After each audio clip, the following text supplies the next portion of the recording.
جبریل علیہ السلام کا جنت اور دوزخ کا دیکھنا۔ حضرت ابو ہریرہ رضی اللہ تعالیٰ عنہ سے روایت ہے کہ نبی کریم صلی اللہ علیہ وسلم نے ارشاد فرمایا، جب اللہ تعالیٰ نے جنت اور دوزخ کو بنایا، جبریل علیہ السلام کو جنت میں بھیجا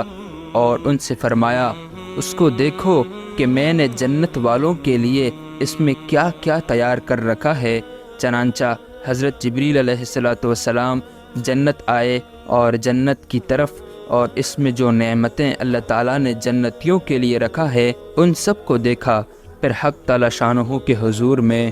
حاضر ہوئے اور عرض کیا، تیری عزت کی قسم، جو کوئی بھی اس کا حال سنے گا وہ اس میں ضرور پہنچے گا،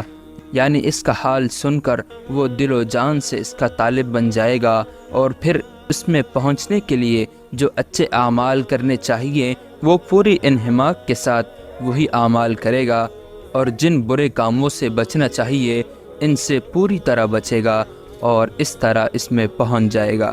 پھر اللہ تعالیٰ نے حکم دیا جنت کو سختیوں اور مشقتوں سے گھیر دیا جائے، یعنی جنت کے ارد گرد شرعی احکام کی پابندی کی باڑ لگا دی، جس میں طبیعت کے خلاف بڑی سختی اور دشواری ہوتی ہے۔ اور پھر جبریل علیہ السلام سے فرمایا، اب دوبارہ جنت کی طرف جاؤ اور ان نعمتوں کی طرف جاؤ جو میں نے جنت والوں کے لیے تیار کی ہے۔ نبی کریم صلی اللہ علیہ وسلم نے ارشاد فرمایا، پھر جبریل علیہ السلام جنت کی طرف واپس لوٹے اور پھر جا کر دیکھا تو وہ سختیوں اور ناگواریوں سے گھری ہوئی تھی۔ دوبارہ اللہ کے دربار میں لوٹے اور عرض کیا، تیری عزت کی قسم، اب تو مجھے یہ ڈر ہے کہ اس میں کوئی بھی نہ جا سکے گا، یعنی جنت میں جانے کے لیے شرعی احکام کی پابندی کی گھاٹی کو عبور کرنے کی جو شرط آپ کی طرف سے لگائی گئی ہے وہ نفس اور نفسانی خواہشات رکھنے والے انسان کے لیے اتنی شاق اور اس قدر دشوار ہے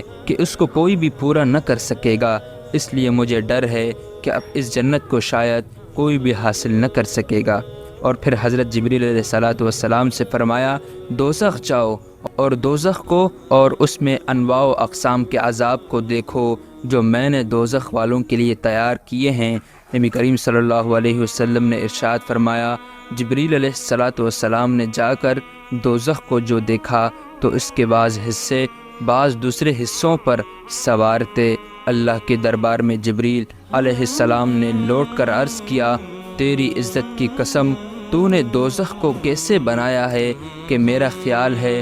جو کوئی بھی اس کا حال سن لے گا وہ کبھی بھی اس میں نہ جائے گا۔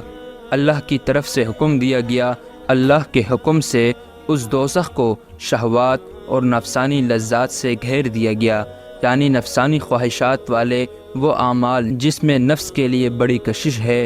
ان کی باڑ لگا دی گئی، اور اس طرح جہنم کی طرف جانے کے لیے ایک بڑی کشش پیدا کی گئی۔ اور پھر اللہ تعالیٰ نے جبریل علیہ السلام سے فرمایا، اب دوبارہ دوزخ کی طرف جاؤ۔ وہ دوزخ کی طرف دوبارہ آئے تو اللہ تعالیٰ نے عرض کیا، تیری عزت کی قسم، اب تو مجھے ڈر ہے کہ سب انسان اسی میں نہ پہنچ جائے، یعنی ان شہوات اور لذات میں اتنی کشش ہے کہ خطرہ ہے کہ بیچاری ساری اولاد آدم نفسانی لذتوں اور شہوتوں کی کشش سے مغلوب ہو کر دوزخ ہی میں پہنچ جائیں۔